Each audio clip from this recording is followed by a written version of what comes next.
Hello, you're through to another interview with Coral Consciously Interviews, and this time I have with me the lovely and delightful Chardel Rhoden. Hi, Coral. Hello. We were just saying, as we said, nothing happens before the time, so it's really, I'm looking forward to this. So, going over researching your bio or researching about you. My eyebrows did raise up a bit because I think a lot of people don't realize just how talented you are. So we will be going into it. But before we do, I just want people to know a little bit about you. Did you know Chardel has a Bachelor of Arts degree? And one of her teachers was Michael Riley of Steel Pulse. Yes. You know that she's a Reggae Star Factor winner of 2014. The first Reggae Star Factor, the first winner, 2014. She's a multi-instrumentalist. See, I said that all at one go. Guitar, bass, piano, clarinet, recorder. We're going to look at that as well. And as if that wasn't enough, if a producer said to her, well, me can't do your song, me not have no time for going to the studio, Chardel can go in the studio herself and she can actually produce her own songs. She's done it before. That's right. There are some of my productions and co-productions on this album. So see, yes, I keep forgetting to mention it, but now that you brought it up, it's like every interview I do, someone brings out a different side. So it's like no two interviews are the same. So I will tell you about that. Yeah. Well done. She's also multi-award winning, Reggae Star Factor winner, as we said before, 2014. Sunday Lunch UK chart winner, 2016. UK Reggae Top 10 chart singer, winner, 2016. So she's had, as far as I can tell, you will correct me if I'm wrong, you've got the Essence album, 2016, Keep Moving album, 2016 as well. Is that right? Keep Moving? That's a single. Oh, it's a single. Okay. Do you know Spotify's got it as an album? Really? Yeah. Oh, well. Yeah, but that's good. No, you got Natural Woman 2018. Yeah. And now you've got Born Again 2020. So, you've kept it moving. Every couple of years there's been an album. So, but there's so much to you. I didn't realize there was so much to you. You're not just a pretty face, and it is a very pretty face, but you're not just a pretty face. Aww. So before we get into the Bachelor of Arts and your musical career, tell us about your early years. Tell us about who you are, where you come from, all of that. Okay, so I'm Northwest London born and bred. I live here still, and this is where I was born, and this is where I've grown, even though I've traveled the whole world. So music has always been a very strong presence within my household. My parents are both Jamaican, so Sunday is the day when the food is cooking and the music is playing. So my mum was very, very lively, bubbly character, loved to sing and dance, and and my dad was he had the best the music setup, the amplifier, the vinyl, everything was there. So I would always be close when the music was playing. Yeah. So I would be listening to reggae, soca, soul, R&B, but reggae was a big influence. That is the foundation of everything. Hence where I've come to to really stake my claim. Because I feel like it's part of our of my culture, my heritage, and I feel like respect is due. I am one of the keepers of our tradition, of our culture. So growing up in that musical household, my dad played guitar, self-taught. So he bought me my first guitar, but before then I started to learn to play the recorder. So that kind of helped me, that was where I started to learn to read music and learn about musical structure. And then after that, I always loved to sing, and you know, it's almost like I had a little bit of a performance background, because whenever my mum and dad would go to see their brothers up in the West Midlands, they'd have parties and they'll say, come and do Uncle Ruth's dance, and I'd be like, in the middle, do Auntie Joyce dance, I'd be like, you know, in front of everybody. So it's like, that was, even we found some old videos and my sister would be telling me to do like some kind of performance. So it would, the background of performance and musical ability was nurturing and growing from a very, very young age. So after going to secondary school, I learned to play the clarinet and the guitar, but classically guitar, and I learned GCSE music. So it enhanced to a different level where I was doing exams, so I was having to learn to recognize intervals with music. So I have very good ears. I was trained in that way, and then I started to learn to play the guitar, not classically but with chords, because it goes along nicely with the singing.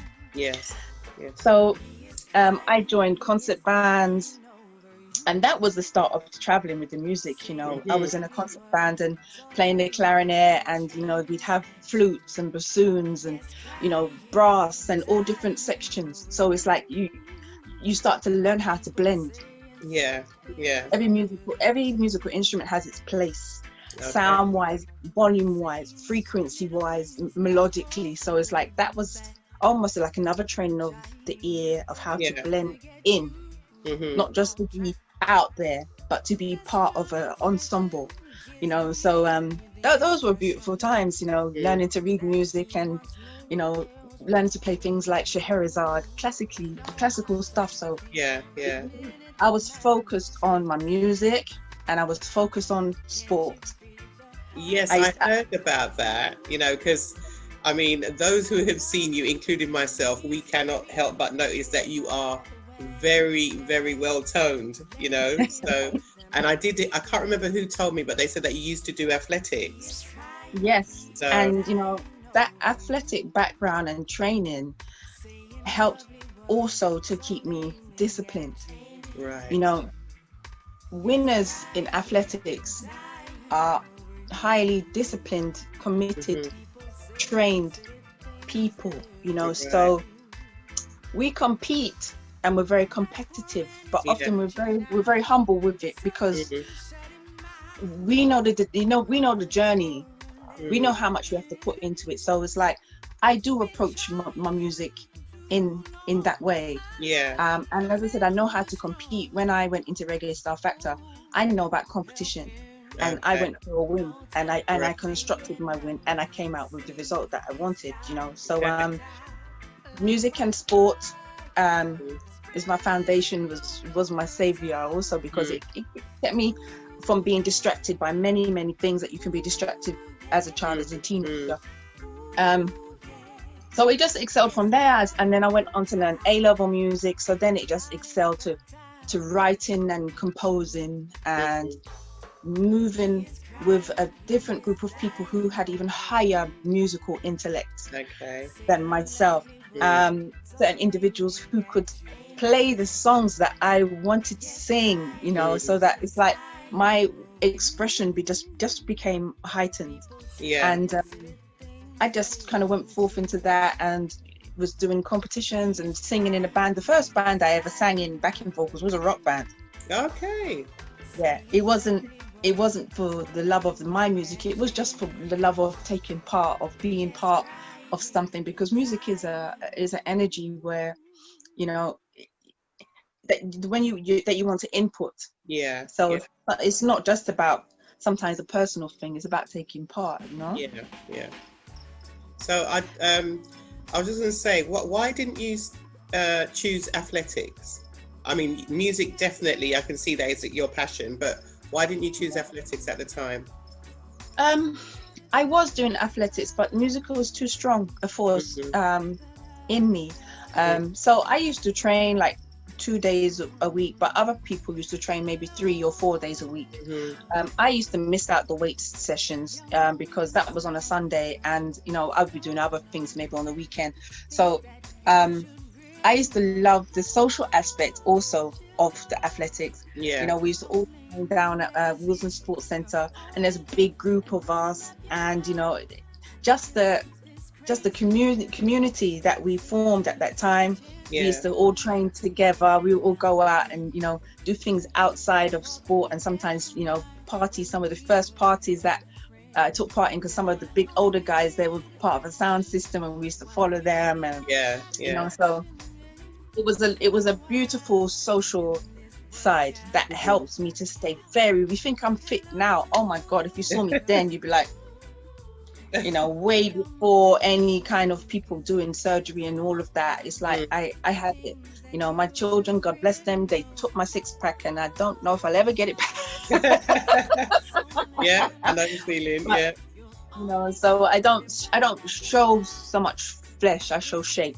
Yeah, that's right. You know, yeah, you do. Yeah. Oh yeah, you do. So that athletic background helped me to keep grounded and positive and determined, but the musical energy was too much, and the love for it was so great that athletics started to become more and more of a backseat. And you know, I was part of a club. You know, I did it for the love also, but members of the club started to leave, and so they started to put more and more on me. The one competition, because I'm very versatile. I can do everything. Yes, I use my speed. I use my speed to do everything. You know, and one day they asked me to do 100 meters in one competition. 100 meters, 200 meters, long jump, hurdles, a high jump, and 4x4 relay and 4x1 relay. And I was like, oh God, this is not fun anymore. They killed my joy by really expecting too much. It's like I was the senior team. And after that I left athletics, but I still stayed active. I moved to kickboxing then. Okay. All right then. And kickboxing got me really, really fit. Really, really strong. And you know, that's when it's like all of the muscles here stand up, because you're you know, it's a different kind of discipline, but one I also liked and made me feel very, very strong, you know? So have you taken aspects of your fitness regime into your life now? Do you still follow any regime? What's your regime now?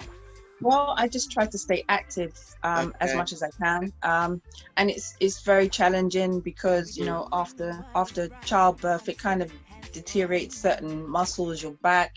You know, certain things are not as strong, and it's like I can push myself, but sometimes certain muscles be like, that ain't happening.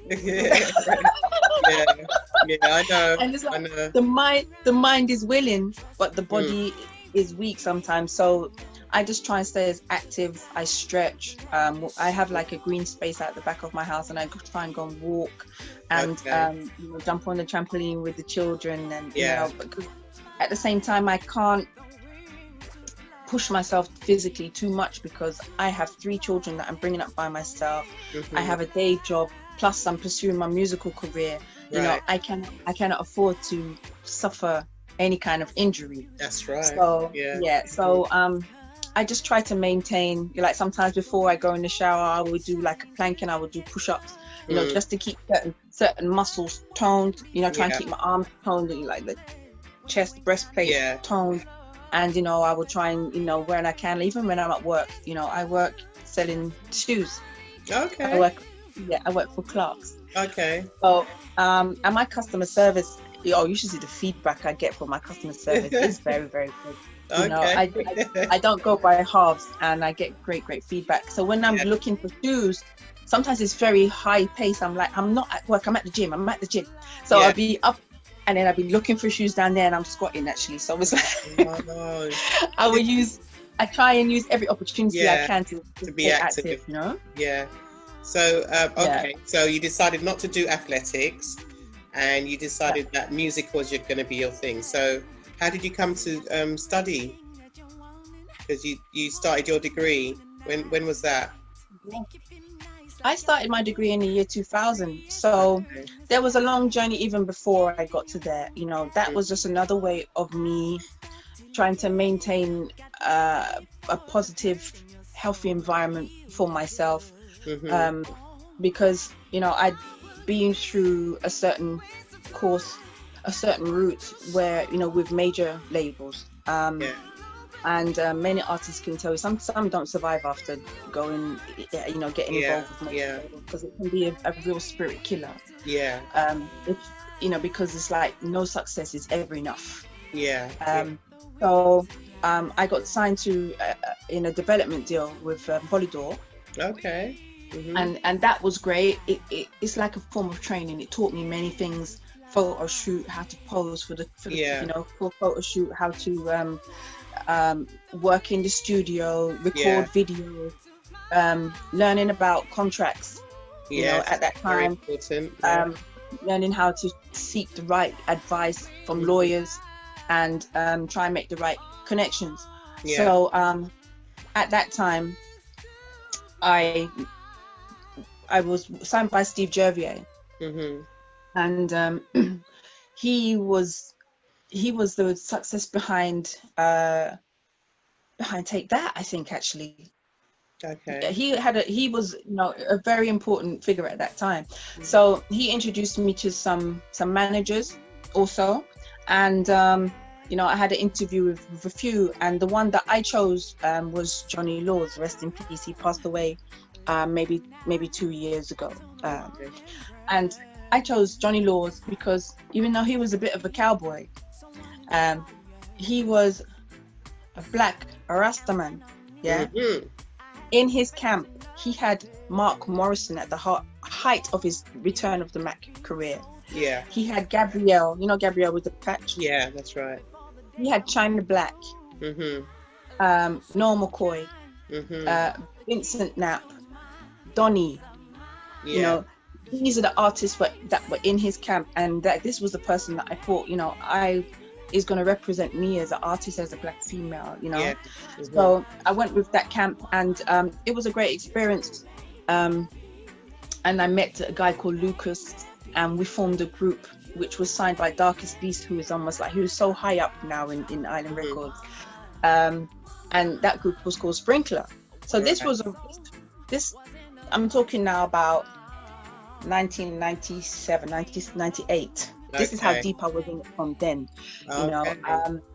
And that again was another great eye-opener into how really the commercial music industry, the whole machine works. It's not, I learned it's not just about the music, you know, the promotion and the marketing and the, you know, everything that goes behind it. And that was a great journey. I traveled up and down the whole of the UK, doing interviews. We did like a school tour.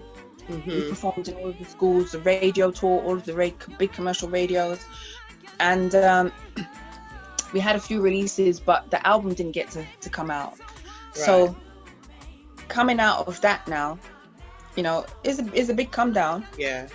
All of a sudden, everything's going on, and then everything kind of just calms. And so after that, I decided, you know, and someone kind of advised me, who was studying at the same time, you know, why don't you go to college? So I went to a college and studied sound engineering and electronics first. Yeah, it was like an AS from level. Music to sound engineering. Yeah, sound engineering and electronics it was. And it was like at that time, the test, there was like a maths test to get in.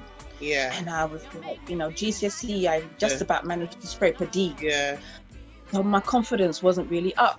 I did that test really feeling not confident at all, and came out with like 87%. Oh, right. Wow.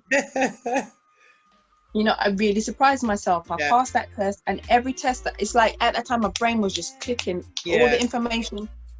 It just seemed to just fit, and my ability to retain the information and bring it forth was just moving at a whole different pace. And it's just like I felt like I woke up from leaving secondary school. I felt like like I'd been asleep for a couple of years, and all of a sudden I was awake. And my tutor at that time, he kind of coached me and mentored me and said, you know, you should apply to university. And, you know, university was never in my mind at all. And I was like, okay. I had a look and I said, yeah, you have to apply. You know, when you're going through UCAS, you have to apply for a couple. And I said, well, the only place I want to go to is the University of Westminster. But I had to go through the auditions. I went for some courses that were more acting based also. But when I have my heart set on something, don't stand in my way. Yeah, I hear you. Yeah, I will go for it and I will get it. So when I went to the University of Westminster for like the interview, I guess I love this. This is where I want to be. And in the interview, I just felt so comfortable and confident. It just, you know, when something just feels like it's just easy. And I got in. So that was another time I was very, very proud of myself. And there again, the advancement again moved to another level again. You know, and it was very, very inspiring for me to sit in lectures in front of Michael Riley, you know, very articulate, educated black man, and see how much knowledge he had. You know, it was very empowering for me. And there was another individual, I can't remember his name, but he at that time was a music lawyer, and he was a musical lawyer for Madonna at that time. So it was another black man who was very prominent figure at that time also, you know. And I met Kienda. He was a very prominent figure, and was also when I got into that course, I was still in the music industry. You know, I had a song that went to number 11 in the UK charts. So there was, you know, I had interviews and articles in a newspaper, and I had a part of a song that was on a video game. So at that time there was contracts and stuff negotiating, and things were still going on. So I wasn't just your ordinary student, but I used my music industry influence to fuel everything that I was doing in that degree, because real stuff in a real world counts in a degree. It gives whatever you're doing more credibility, more you know, more substance. So I got a 2-1. All right. I think if I had applied myself even more, I was like, what? I was like, what? That's when I realized that I was very intelligent. I didn't realize that before. And I think if I applied myself even more, I probably would have got honours, you know. But for me, coming out of school with just average GCSEs, you know, but I did well in music, and English literature was in GCSE was like my highest mark. So hence the songwriting. There's a reason why that I can put the words together. But getting a 2-1 in a degree, putting everything together, and you know, and on that course, that's where I really found my comfort in the studio, because there was little writing suites, and I would be in there every time there was a free slot. They'd be like, are you here again? Is it you again? All the third years, they was like, my God, you're gonna do something special, because it's like every time I see you're in here. Because I had a space of my own where I had a 16-track mixing desk, and I was learning how to do the patch bay. I was learning how to, you know, that's where I learned how to, I was recording my own vocals in the room, and to mix and blend them, and, you know, and to do the production. Everything just started to really come together. I was so comfortable there. It's a great place to learn. So that's just me transforming everything that I'd gone through, and just trying to maintain and keep it positive to enrich myself, you know. He comes first and she comes last, bringing all the